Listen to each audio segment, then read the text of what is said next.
할렐루야. 사람들이 예수님이 참 빛이라는 것을 깨닫지 못하면 어둠에 빠집니다.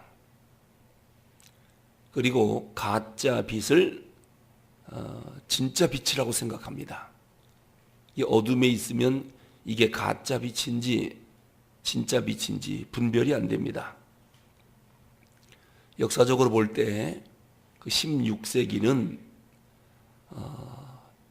이성의 빛이 비쳤다라고 하는, 이성을 참된 빛이라고 생각하는 그런 시대였습니다. 그래서 사람들은 생각하기를 이성의 각성을 주기만 하면 그 이성의 빛으로 말미암아 사람들이 어둠에서 밝은 빛으로 나올 것이다. 이게 16세기 일반적인 사상들이었습니다. 그래서 나오는 것이 계몽주의입니다. 이 계몽이라고 하는 말을 인라이트먼트라고 합니다. 빛을 비춰준다. 어두운 사람의 이성에 빛을 비춰주면 밝은 빛으로 나온다. 이게 계몽주의입니다. 이게 상식이 전혀 없는 몰상식한 사람에게도 이성의 각성만 주면 밝은 빛으로 나올 것이다. 이게 16세기 주된 사상이었습니다. 그런데 어떤 일이 벌어지느냐면요, 그 이성의 이름으로 엄청난 죄악이 벌어진 때가 16세기입니다. 우선 2차 세계대전 때 히틀러가 유대인 600만 명을 학살을 하는데요, 우리는 히틀러의 광기가 끔찍한 살인을 저질렀다, 이런 생각을 하는데, 사실은 이성이라고 하는 이름으로 히틀러가 유대인을 학살한 겁니다. 히틀러는 무슨 생각을 했었느냐면요, 그 당시 사상의 흐름이 우생학 이론이 많은 사람들이 따르는 그러한 이론이었는데, 이 우생학 이론이 뭐냐면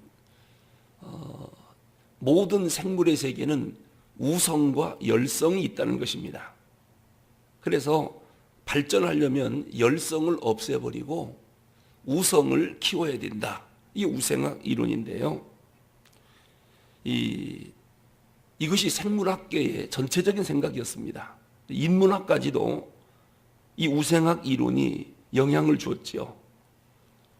히틀러가 무엇에 감명을 받았느냐? 자기는 게르만 민족입니다. 우생이라는 거예요. 우성. 그리고 유대인들은 열성 민족이라는 겁니다. 그래서 인류를 발전시키려면 열성인자를 가진 유대인들을 전부 없애버려야 우성인자를 가진 게르만 민족의 세상이 되고, 그때 인류 발전에 꽃이 필 것이다. 이런 생각을 히틀러가 가졌습니다. 그래서 그런 이성의 이름으로 생사람 600만 명을 죽입니다. 사실 히틀러 마음은 지구상에서 유대인들을 완전히 없애려고 그런 마음을 먹은 것이지요. 이성이라고 하는 가짜 빛을 진짜 빛으로 착각을 한 것이죠. 그뿐만 아니라 우리 2차 세계대전 때 역시 일본은 무슨 생각을 갖고 있느냐? 아시아 국가 중에 유일하게 이성 국가는 일본이다. 아주 자부하고 있었습니다. 그래서 그 대동아 공영권을 주장하면서 일본이 먼저 깨었으니까 잠자는 아시아의 민족을 우리가 깨워야 된다, 이런 모토를 가지고 침략하기 시작했습니다. 그러면서 그들이 주장한 게 뭐냐면은 우리 일본의 앞선 이성으로 인류 유익을 위하여 신약을 개발해야 된다. 그런 명분 아래 인간 생체 실험을 시작한 것입니다. 그 끔찍한 731 부대, 마루타, 이 끔찍한 죄를 이성의 이름으로 일본이 저지른 겁니다. 그래서 어떤 분들은 그런 얘기를 해요. 하나님 없는 이성, 무서운 무기다. 살인 무기라는 거예요. 하나님 빠진 이성은 사람을 죽이는 살인 무기다. 그러니까 하나님 빠진 이성은 어떤 일을 저지를지 모르는 겁니다. 하나님 없이 지식만 발달하면 이런 끔찍한 일들이 역사적으로 벌어지게 되는 것이죠. 그런데 놀라운 일은 그러한 사람에게도 참된 빛이신 예수님의 빛이 들어가기만 하면 얼마나 많은 유익을 주고 역사를 부흥시키는지 모릅니다. 복음만 들어가면, 예수님 빛만 들어가면 문화가 발전하고 역사가 발전하고 민주주의가 발전하고 인간 존엄성이 살아나고. 원래 영국 사람들은요, 앵글로 섹슨족입니다. 스칸디나비아 반도에서 야만인 노릇하던 그런 족속들이거든요. 원래 영국 사람의 조상들은 옷도 안 입고 야생마처럼, 짐승들처럼 스칸디나비아 반도에서 그렇게 살던 사람들이었습니다. 그런데 그러한 앵글로 섹슨족에 복음이 들어갔습니다. 어떻게 변합니까? 영국의 별명이 신사의 나라입니다. 그리고 19세기 때, 빅토리아 시대 때는 해가 지지 않는 나라, 전 세계적으로 얼마나 좋은 영향력을 끼쳤는지. 이것이 복음의 빛이 들어가니까 이 야만족이 신사가 되고 인류 역사를 이렇게 발전시킨 그런 민족이 된 것입니다.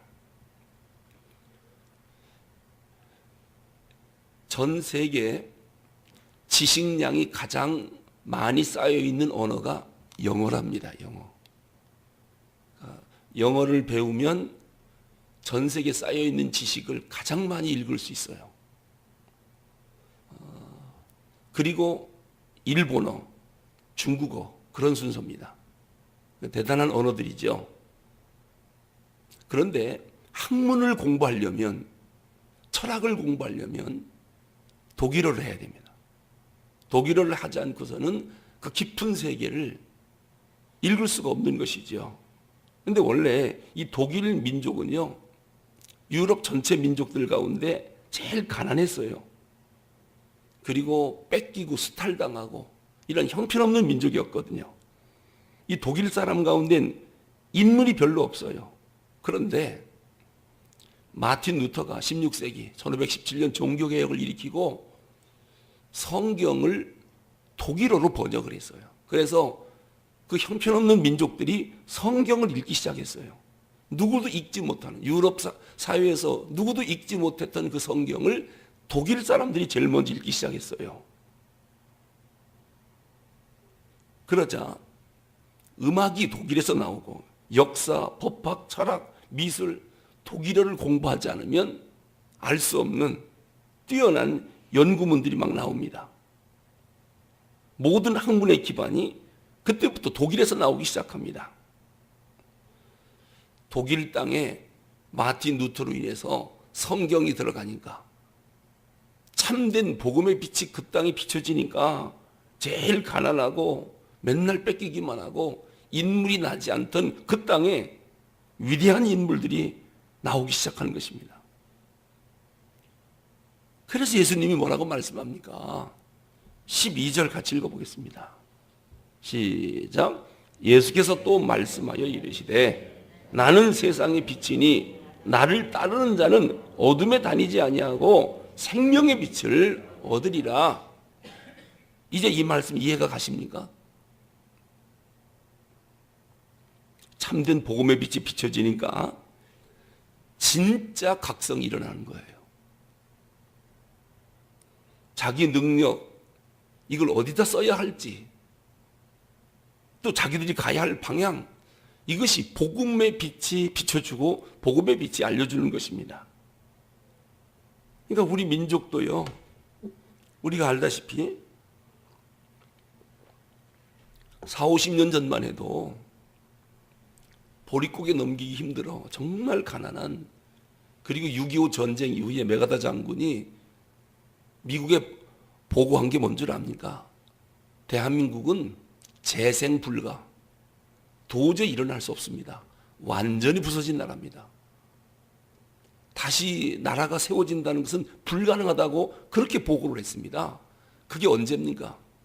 1953년도에 보고한 문서입니다. 그런데 지금 어떻습니까? 그런데 우리나라가 왜 이렇게 그 짧은 기간에 세계적인 나라가 됐지요? 금년도도 아마 무역 1조 달러가 넘을 거라고 그래요. 사드가 어떻고 중국이 어떻고 그래도 지금 무역은 계속 늘어나고 있고 흑자는 계속 발생하고 있고 김정은이 미사일을 쏜다 어쩐다 해도 핵을 만든다 해도 경제는 계속 성장하고 있습니다. 물론 좀 불안한 요소는 없지 않아 있지만은 그것도 금방 안정되고 역사가 그렇게 김정은 손에서 놀아나는 게 아니거든요. 역사의 주인은 하나님이시거든요. 미국이 역사를 주관하는 것 같지만 그 뒤에 하나님이 계십니다. 그래서 우리가 하나님 앞에 이 나라의 영토를 지켜달라고 하늘을 지키고 바다를 지키고 이 땅을 지켜달라고 기도하는 거지 않습니까? 왜냐하면 전쟁은 하나님 손에 있는데 아무리 김정은이한테 대화하자 뭐하자 해도 됩니까? 하나님이 안 된다 하면 안 되는 거고 하나님이 도대체 이 죄악을 막을 길이 없다 하고 허락하면 그때 터지는 겁니다. 그래서 우리가 하나님 앞에 기도하는 거거든요.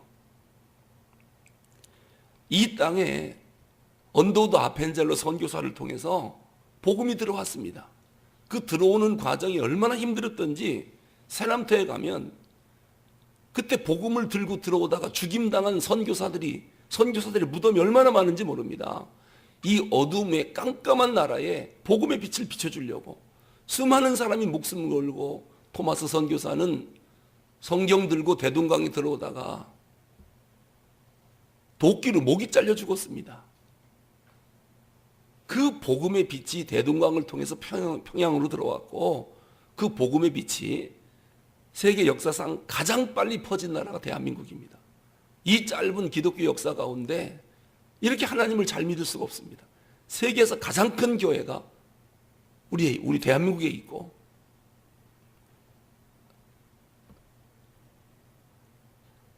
그러니까 어둠의 빛이 사라지고 이 나라가 세계적인 나라가 됐지요. 그 원인을 우리는 역사적으로 알 수 있습니다. 예수님께서 내가 세상의 빛이다. 나를 따르는 자는 어둠에 다니지 아니할 거고 생명의 빛을 얻으리라. 우리 가정에 어둠이 물러가고 생명의 빛이 비춰지려면 예수님의 빛이 비춰져야 됩니다. 방법 없습니다. 우리 가문을 바꾸는 것도 예수님의 빛이고 이 사회를 바꾸는 것도 복음의 빛이 구석구석 들어가야 됩니다. 그래서 우리가 기도하는 게 뭐냐면 주님, 이 복음의 빛이 조국 강산 구석구석 그리스도의 푸르고 푸른 계절이 올 때까지 우리에게 은혜를 베풀어 달라고 계속 기도하는 겁니다. 왜냐하면 그래야 이 민족이 살 수 있기 때문이죠. 그러니까 사실 이 백성들은요, 교회에 감사드려야 돼요. 교회를 비난할 게 아니라. 이 땅에 그럼 교회를 다 없애버릴까요? 어떻게 되겠습니까? 다시 어둠에 빠지게 됩니다. 그럼 역사의 수렁통에 빠진다는 거 알아둬야 돼요. 자기들이 저렇게 먹고 사는 거는 새벽을 깨고 기도하는 하나님의 사람들 때문에 은혜가 내린다는 걸 알아야 돼요.